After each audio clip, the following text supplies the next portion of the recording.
Do you not know, Asclepius, that Egypt is an image of heaven, or to be more precise, that everything governed and moved in heaven came down to Egypt and was transferred there? If truth were told, our land is the temple of the whole world. And yet, since it befits the wise to know all things in advance, of this you must not remain ignorant. A time will come when it will appear that the Egyptians paid respect to divinity with faithful mind and painstaking reverence to no purpose. All their holy worship will be disappointed and perish without effect, for divinity will return from earth to heaven, and Egypt will be abandoned. The land that was the seat of reverence will be widowed by the powers and left destitute of their presence.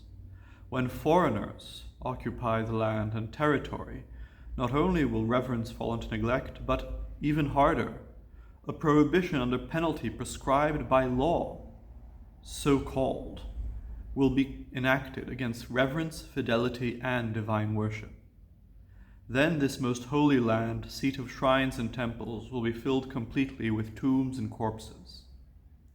O Egypt, Egypt, of your reverent deeds only stories will survive, and they will be incredible to your children. Only words cut in stone will survive to tell your faithful works, and the Scythian or Indian or some such neighbor barbarian will dwell in Egypt. For divinity goes back to heaven, and all the people will die deserted, as Egypt will be widowed and deserted by God and human. I call to you, most holy river, and I tell you your future. A torrent of blood will fill you to the banks, and you will burst over them. Not only will blood pollute your divine waters, it will also make them break out everywhere, and the number of the entombed will be much larger than the living. Whoever survives will be recognized as Egyptian only by his language. In his actions he will seem a foreigner. Asclepius, why do you weep? Egypt herself will be persuaded to deeds much wickeder than these, and she will be steeped in evils far worse.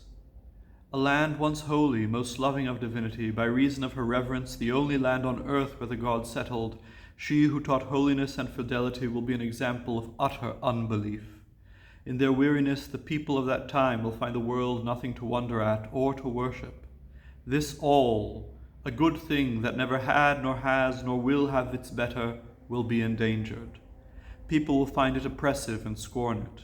They will not cherish this entire world, a work of God beyond compare, a glorious construction, a bounty composed of images in multiform variety, a mechanism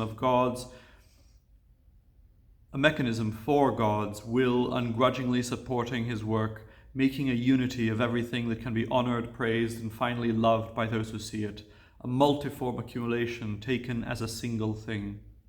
They will prefer shadows to light, and they will find death more expedient than life.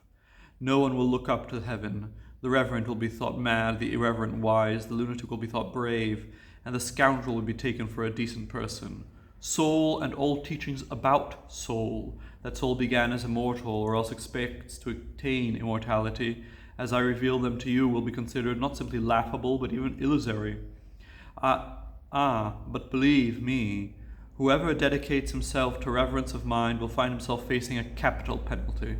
They will establish new laws, new justice. Nothing holy, nothing reverent, nor worthy of heaven or heavenly beings will be heard of or believed in the mind.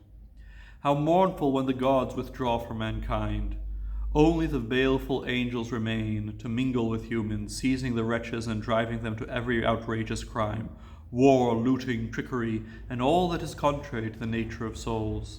Then neither will the earth stand firm nor the seas be sailable. Stars will not cross heaven, nor will the course of the stars stand firm in heaven. Every divine voice will grow mute and enforce silence. The fruits of the earth will rot. The soil will no more be fertile. The very air will droop in gloomy lethargy. Such will be the old age of the world, irreverence, disorder, disregard for everything good. When all this comes to pass, Asclepius, then the Master and Father, the God whose power is primary, governor of the first God, will look on this conduct and these willful crimes, and in an act of will, which is God's benevolence, he will take his stand against the vices and the perversion in everything, righting wrongs, washing away malice in a flood, or consuming it in a fire, or ending it by spreading pestilential disease everywhere. Then he will restore the world to its beauty of old, so that the world itself will again seem deserving of worship and wonder, and with constant benedictions and proclamations of praise, the people of that time will honor the God who makes and restores so great a work. And this will be the geniture of the world, a reformation of all good things and a restitution, most holy and most reverent, of nature itself, reordered in the course of time, but through an act of will, which is and was everlasting and without beginning. For God's will has no beginning, it remains the same, everlasting in its present state. God's nature is deliberation, will is the supreme goodness.